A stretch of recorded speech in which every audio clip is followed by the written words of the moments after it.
अस्सलामु अलैकुम। अमजद इकबाल अमान एडवोकेट आपकी खिदमत में एक नई वीडियो के साथ हाजिर खिदमत है। आज मेरी वीडियो का उन्वान है हक़ शुफ़ा, जिसको अंग्रेज़ी में प्रीएम्पशन कहते हैं। आपने अक्सर सुना होगा जब प्रॉपर्टी कोई ख़रीदता है तो प्रॉपर्टी डीलर्स भी बोलते हैं और ख़रीदने वाला भी बोलता है कि इस पर शुफ़ा तो नहीं होगा। शुफ़ा होता क्या है, ये कब होता है, किस पर होता है और इसका मकसद क्या है।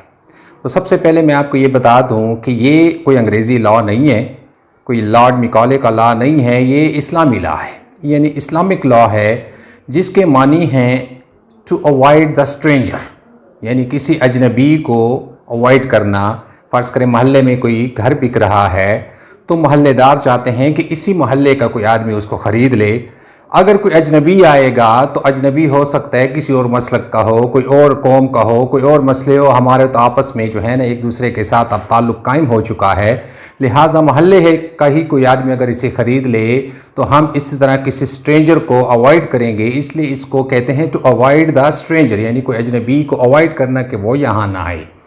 और ये इसको अंग्रेज़ी में प्रीएम्पशन कहते हैं, हक़ शुफ़ा। अब शुफ़ा क्या होता है, यही कि सबसे पहले आपने ये देखना है कि ये शुफ़ा होता किन पे है, किस प्रॉपर्टी पे होता है। याद रखिए कि ये जो शुफ़ा है, जिसको हक़ शुफ़ा कहते हैं, प्रीएम्पशन कहते हैं, अपना अपना हक़ जताते हैं कि ये मैं लूँगा, ये ज़मीन, ये प्रॉपर्टी, तो उसके लिए ज़रूरी है कि वो जो प्रॉपर्टी है वो मुकम्मल तौर पे सेल हो चुकी हो। ऐसा ना हो कि वो कोई सेल डीड हो, कोई मुआहदा हो चुका हो, और कोई वो मुआहदा ऐसा हो कि जो अभी मुकम्मल ना हुआ हो, तो उस पर किसी किस्म की जो है ना शुफ़े का हक़ आप नहीं रखते। जब आप मुकम्मल तौर पे पैसे एक आदमी वसूल कर ले और उसको रजिस्ट्री और इंतकाल कर दे तो उस पे शुफ़ा होता है, और ये इमूवेबल प्रॉपर्टी पे होता है। और इमूवेबल प्रॉपर्टी कहते हैं गैर मनकूला जायदाद को।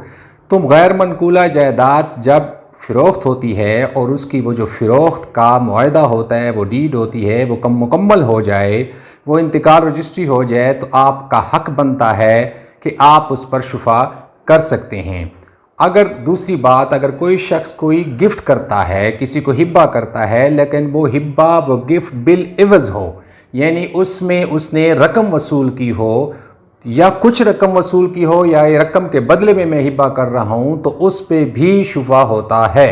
अगर किसी ने, हमारे यहाँ उसको सट्टा कहते हैं, हम कोई जो एग्रीमेंट टू सेल होता है, उस पे किसी किस्म का शुफ़ा नहीं हो सकता जब तक कि एक मुकम्मल जो है सेल डीड हो ना जाए। लिहाजा ये जो वीडियो है आज इसी पे है। अब ये मैंने पहले आपको इसका तारुफ़ करा दिया है कि जो शुफ़ा है वो एक इस्लामिक लॉ है, और ये इस्लामिक लॉ को अंग्रेज़ी में प्रीएम्पशन कहते हैं, और इस लॉ को इस्तेमाल करने वाले को प्रीएम्प्टार कहते हैं, जो शुफ़ा करता है। और जो ये अपना हक़ जताता है तो उसको फिर हक़ शुफ़ा कहते हैं। तो ये आज इसका मैंने आपको पहले हिस्से में जो है ना तारुफ़ पेश कर दिया है। अब मैं अगले हिस्से में ये आपको बताऊँगा कि ये किन प्रॉपर्टी पे नहीं हो सकता। ये तो मैंने बता दिया है कि जो सेल हो चुकी हो, मुकम्मल तौर पे हो चुकी हो, पैसे वसूल हो चुके हों, उस पर शुफ़ा होता है। और किन पे शुफ़ा नहीं होता, तो ये मैं आपको अगले हिस्से में बताऊंगा। आप अगला हिस्सा देखें तो इसमें बताऊंगा किन किन प्रॉपर्टीज़ पे, जो इमूवेबल प्रॉपर्टीज़ हैं, गैर मनकूला जायदाद हैं, उन पे शुफ़ा नहीं होता।